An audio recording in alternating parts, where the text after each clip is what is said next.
It is 66 days till the man burns, and today I'm going to show you how to make single-ended dreadlocks.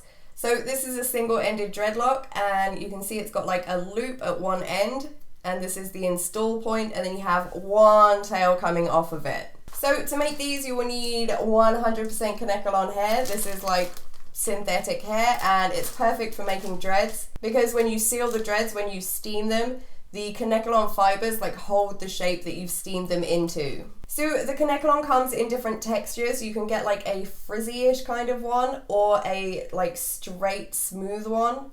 And I prefer the frizzy one.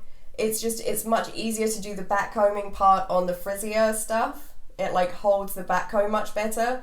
But the straight one, it gives you a much nicer install point. Whichever one you decide to use, you'll still end up with amazing dreads. You need something to hold your dread in place while you work, and I use like an old phone cable with one end cut off, because you would tie this like around a table leg or something, and the dread would be on it like this, like the loop would be on it, so you want to be able to slip that dread off once you're finished. You'll also need a comb, and this is a dog comb. This is great because the teeth are really nice and strong, and this comb, like these teeth are nice and strong, but these ones they're a bit too flexible. They'll probably just snap off when you're backcombing if you're using like a floppy toothed comb. You'll need something to seal them with as well. I use a pair of hair straighteners. Some people iron them, some people use steamers, some people boil them up in a pot. There's a lot of different ways to do it, but I'm going to show you with hair straighteners. And you'll need an old towel, preferably old because we're going to abuse it a little bit. And one that doesn't leak colour, because you don't want the colour from the towel to end up on your hair. So that is all you need to make these dreads, and let's get cracking. So I'm starting out by setting up my dread holder. So I'm using a table leg and just tying my cord around it in a double knot so it's nice and secure. Then grab your hair, and my bunch is a bit too big, so I'm separating it into two. I'm tying the one I'm not using back up because this is the frizzy kind, so if you don't tie it up, then it's just going to be a huge knot when you go to use it. So the piece of hair I'm using, I'm threading that through the knot so that it's held at the halfway point of the hair. So before I start dreading the whole thing, I want to get the loop at the top in place. So we want to backcomb a little bit right by that loop. That way we don't have to worry about it getting messed up or slipping or anything like that. So I'm just working on a really small section at the top and backcombing all the way around the dread. You don't want to just do one side, otherwise, the other sides aren't going to be dreaded together properly and it's going to come loose. So once that's in place, we can start backcombing the rest of the hair. And I like to work in small sections, because you're really trying to get consistent backcombing. You want it to like feel the same all the way down and to not have loose patches and tight patches and lumpy patches. The more consistent you make it, the nicer your dread's gonna come out. And again, I'm backcombing all the way around the dread. I'm not just doing it from the top. So I'm roughly backcombing a section, and then I'm pushing that section up so that it's really nice and tight at the top. Probably the hardest thing when you're starting out doing this is figuring out how hard to hold the rest of the hair. Because if you hold it too tight, when you try and backcomb it, your hand's not releasing any hair to be backcombed, so it's going to be very difficult for you to actually backcomb anything. But if you hold it too loose, then all the hair's going to go up at the same time and you'll end up with like a really bumpy, rough dreadlock. So it takes a little while to get the feel of it. But if you find that, you're backcombing away and nothing's really happening, you're probably holding it a bit too hard. And if you're backcombing away and it's just making a huge mess, then you're probably holding it too loose.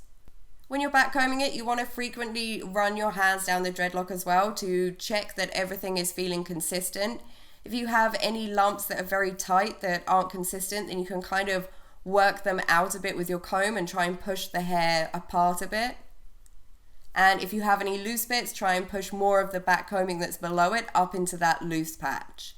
Once the backcombing's starting to get quite tight, I switch over to the dog comb because it allows me to really push that hair up because the teeth are so strong.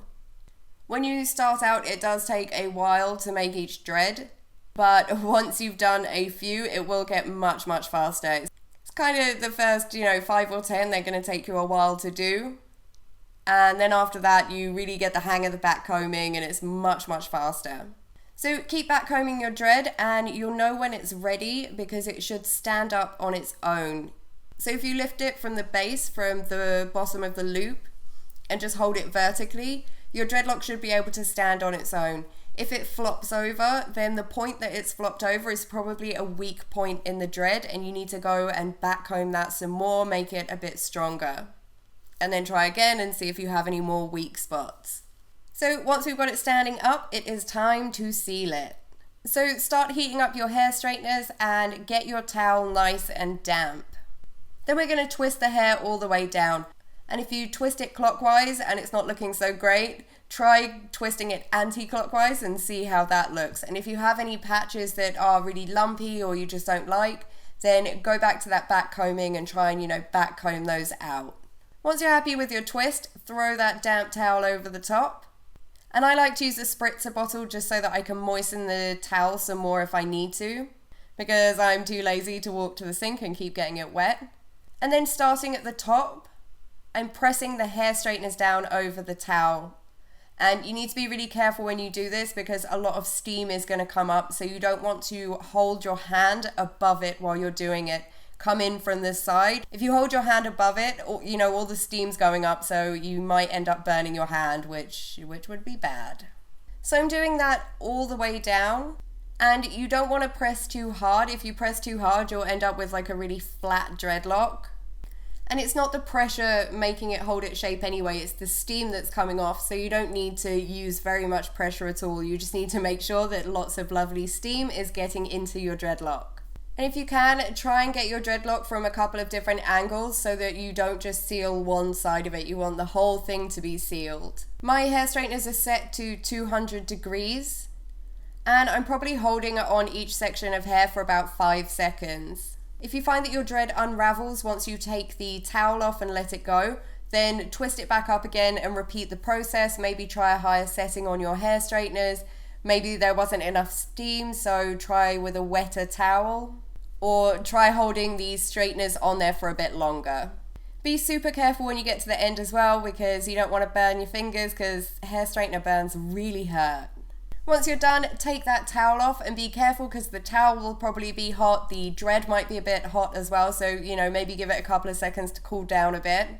If the end of your dread is a bit messy, like the tip of it, you can just trim off any hairs that are just kind of hanging around making things look messy. Some people like to just burn the end of it with a lighter. Obviously be very careful if you're going to do that. And that's pretty much it. You can take your dreadlock off of the holder thing.